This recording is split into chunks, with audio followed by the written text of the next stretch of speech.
It was a gritty win. I think we understand on the road.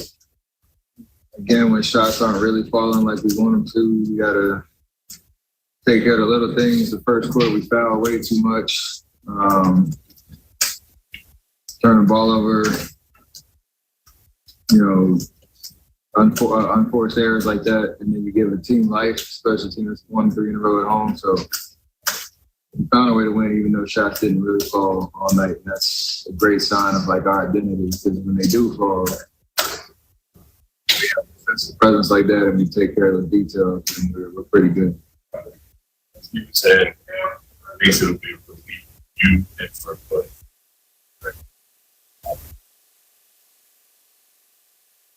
Oh yeah, did I get the record? I think I get what he's saying, just in terms of hold up and not really knowing what game it's going to be.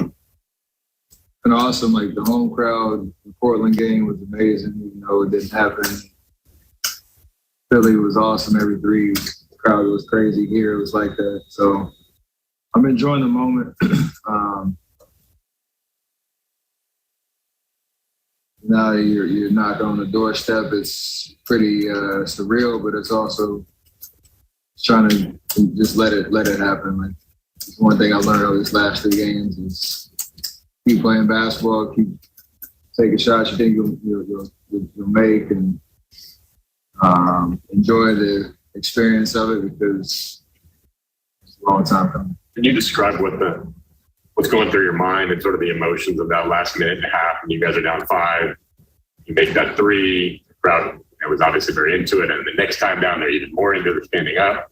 You go to the hoop, and then the one you miss where he puts it back. Sort of, how do you describe what happened? We gave ourselves a chance to win a game that first 4 minutes of the third quarter, where we moved the ball, we got stops, we got a couple easy baskets, and we closed that lead. And then it was kind of just try to hold the fort down as much as possible. In that last minute and a half, it was nice to see the 3 go down, get to the basket, and then we were in a pretty. We didn't draw it up. We were playing a pretty cool play where they tried to throw it to Loon. He hit Draymond and hit it with a handback. Shot looked good. I fell to the floor. The next thing I know, I see Loon just come out of it, out of the scrum with the ball, putting it back up. And it was a good momentum swing to close it out like that. And then we get a stop on the other end. Like, you have to win games all different type of ways. And, we don't have a chance to do that unless we come out of halftime with a different mentality. What does that play say about Loon and your team? I mean, here's a guy who's really unsung. I mean, people think about the Warriors. There's a lot of people that think about before him. But that play sort of conveys what he provides, right? Like you said, rebounding and. I mean, he had an amazing game and impacted winning tonight. Defense, rebounding, and in that right place at the right time, down the block to get us a last basket was huge. So last 2 games, we played really good defense on 2 really solid big men. Yeah. I mean, Sabonis had his numbers, but he made him work for it all. So it was definitely an ugly one. Thought we could have been a lot better. We fouled a lot. Not sure how many free throws they end up shooting, but I know they shot 20 in the first half. You're playing against a set defense every time it gets up, so turn the ball over a lot. So we can clean up those 2 things. I mean, those 2 things 100% will lead you to playing against a set defense. So it was ugly. Like 3 or 4 games now, so we just got to get back to playing our brand of basketball. Can you kind of take us through your perspective of that final play, the step 3 and the Looney go back? It was a great shot. Wasn't really what we drew up, but it is one of our principles. To stay space, if they're helping in or blitzing, stay space and make the play behind. Loon caught it in the pocket. He kicked it out to me. We had a perfect set up for Steph for a three. Just didn't go in. But Loon did what Loon does, which is go get the offensive board. And he had a great finish for us to give us the lead and eventually the win.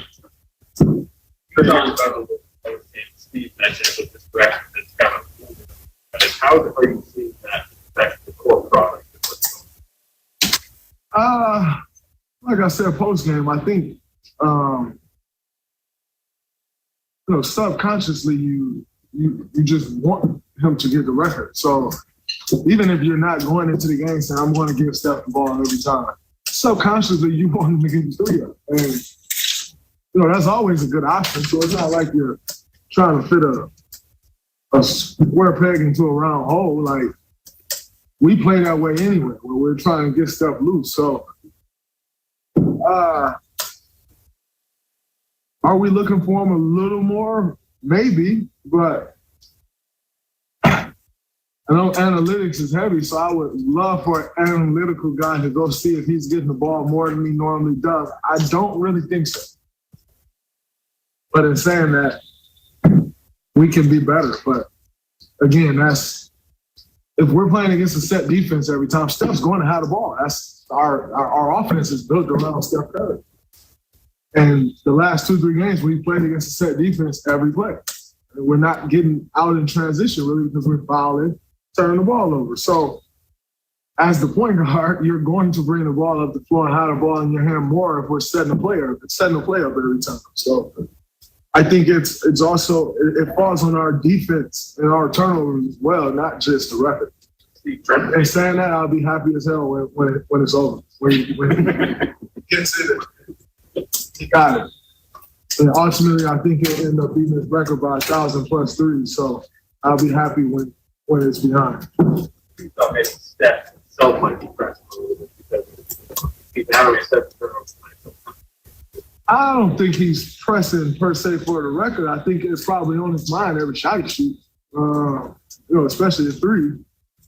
Naturally, as a human being, you're going to think about it. I do think he got himself into a little traffic over the last couple of games, over-penetrating. But if you're over-penetrating to the paint, that's not for a three. So, I think most of his turnovers have come on mishaps out of the blitz or over-penetrating into the paint.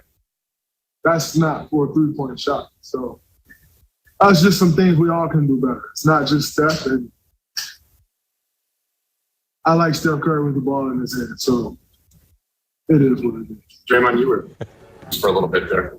I just wanted to get in the mix, try to get a chance to get off the rebound. Otto on wings did a great job keeping the ball alive.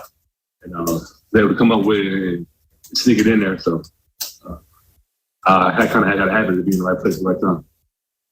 Season high scoring for you tonight. Did you feel like you were more assertive, or was that just kind of how the game went for you? Just how the game went for me. Whenever I had the ball and scoring position, I just attack. They paid a lot of attention to Steph and to JP, and that opened a lot of lanes and got a lot of drop-offs from Miles Turner and Samar's having to go over and help. So they all did a great job of finding me, and I just converted the finishes. What challenge does Sabonis present on the boards? He's a strong rebounder. He's not the most athletic, but he knows how to use his body. He uses great position, and like I say, he's strong as an ox. So it's tough to keep him off the glass, but I feel like we did a good job. We came up with 3 rebounds when we needed them. How do you feel like you personally messed up? I think I did an okay job. I think we fouled him a little bit too early. He's able to get a rhythm, with guarding him in the pick and roll with Brogdon and LeVert. Puts a lot of pressure on the defense, but he had a great game. I think we got stops when we need them, but I think I did okay. Could have did a better job, but we got stops when we need them. How would you describe sort of the urgency around this game? Obviously, it's early December or whatever, but yesterday, Steve and other players were talking about the importance of not losing 2 in a row and the pride you have in not losing 2 in a row. Did you sense any extra juice tonight because of that? Definitely. We never want to start a road trip off 0-2. The longer you're on the road, each game gets harder and harder. So we want to come out and get a win, especially going with back-to-back tomorrow. I just want to keep getting on the right track. We've been talking about the last 2 games. So we've been playing hard, but we just haven't been playing our brand of basketball. We're trying to get back to our style of play. Tonight not been our style of play, but we still played gritty basketball. Our defense held up and we was able to grind up again. Describe that final play, but you have to kind of just take us inside your head and what was going through your head in that final